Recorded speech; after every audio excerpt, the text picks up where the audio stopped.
आऊज़ बिल्लाहि मिनश शैतानिर रजीम बिस्मिल्लाहिर रहमानिर रहीम।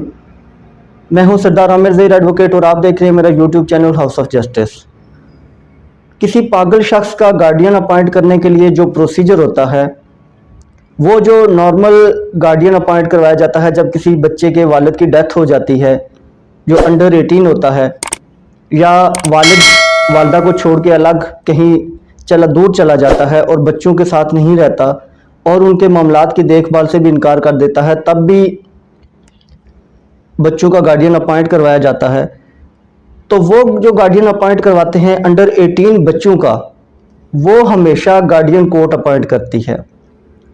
लेकिन आज की वीडियो में मैं किसी पागल शख्स का, चाहे उसकी एज अंडर 18 है या अबव 18 है, तो उसका अगर गार्डियन अपॉइंट करवाना हो तो उसके लिए जो प्रोसीजर होगा उस पर बात करूंगा।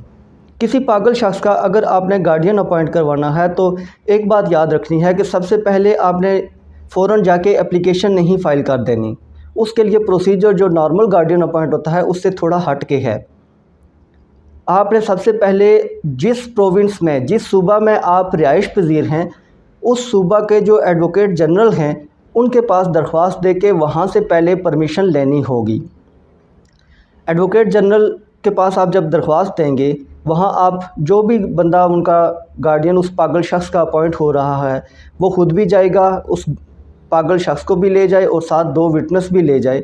तो वहाँ से जब आपको परमिशन मिलेगी, उसके साथ जो जो डॉक्यूमेंट्स लगते हैं वो मैं फिर किसी अलग से वीडियो में, और उसमें जो एडवोकेट जनरल साहब के पास जो प्रोसीजर अडॉप्ट किया जाता है वो किसी अलग वीडियो में मैं आपके साथ शेयर करूँगा। आज मैं सिर्फ इतना बताता चलूँ कि सबसे पहले आपने परमिशन लेनी है। जब एडवोकेट जनरल से आपको परमिशन मिल जाएगी तो आपने उस परमिशन का जो ऑर्डर है वो लगा के फिर उसके बाद गार्डियन एप्लीकेशन फ़ाइल करनी है डिस्ट्रिक्ट जज साहब के पास। और ये जो गार्डियन आप अपॉइंट करवाएंगे, ये गार्डियन एंड वार्ड एक्ट जो है उसके तहत नहीं होगा, बल्कि ये मेंटल हेल्थ ऑर्डिनेंस 2001 के तहत अपॉइंट करवाया जाता है। जो अंडर 18 बच्चे हैं, अगर उनका गार्डियन अपॉइंट करवाना है तो वो गार्डियन एंड वार्ड एक्ट के तहत होगा। लेकिन अगर किसी पागल शख्स का, चाहे उसकी एज अंडर 18 है या ओवर 18 है, लेकिन है वो पागल शख्स, अगर पागल शख्स का आप गार्डियन अपॉइंट करवाएंगे तो वो फिर आपने गार्डियन एंड वार्ड एक्ट के तहत नहीं करवाना, बल्कि आप मेंटल हेल्थ ऑर्डिनेंस 2001 के तहत एप्लीकेशन डायरेक्ट जज डिस्ट्रिक्ट जज साहब के पास देंगे। डिस्ट्रिक्ट कोर्ट जो होती है वो ज़िला की सबसे बड़ी कोर्ट होती है। तो आपने जो गार्डियन पिटीशन किसी पागल शख्स की फ़ाइल करनी है वो मेंटल हेल्थ ऑर्डिनेंस 2001 के तहत सेक्शन 29 है इसकी, तो इसके तहत आपने डायरेक्ट डिस्ट्रिक्ट कोर्ट में डिस्ट्रिक्ट जज साहब के पास फ़ाइल करनी है। उस गार्डियन पिटीशन में आपने तमाम डिटेल्स लिखनी हैं।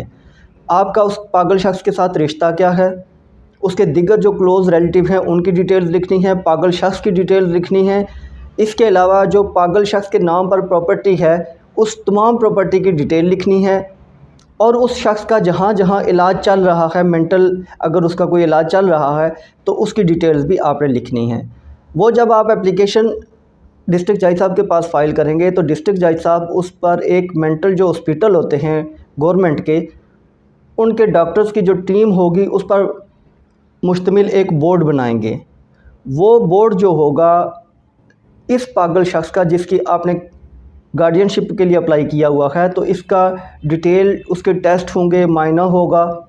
उसके बाद वो उनकी जब रिपोर्ट आएगी, उस पैनल की रिपोर्ट आएगी, बोर्ड की रिपोर्ट आएगी कि वाकई ये शख्स पागल है, तो उसके बाद फिर डिस्ट्रिक्ट जज साहब के पास आगे उस केस की प्रोसीडिंग चलेगी, फिर एविडेंस होंगी, और एविडेंस होने के बाद फिर डिस्ट्रिक्ट जज साहब आपको गार्डियनशिप सर्टिफिकेट जारी करेंगे, आपको गार्डियन अपॉइंट कर देंगे।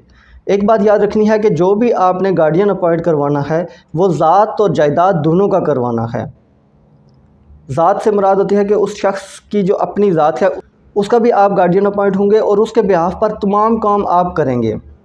इसी तरीके से उसकी प्रॉपर्टी का भी जब आप गार्डियन अपॉइंट हो जाएंगे तो उसकी property sale, purchase, rent out करना, जो भी मैटर्स हैं वो सारे आप खुद देखेंगे।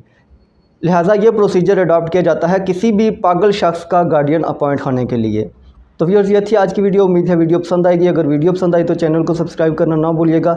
इसी के साथ इजाज़त चाहता हूँ। अपनी दुआ में याद रखिएगा। फ़ी अमान अल्लाह।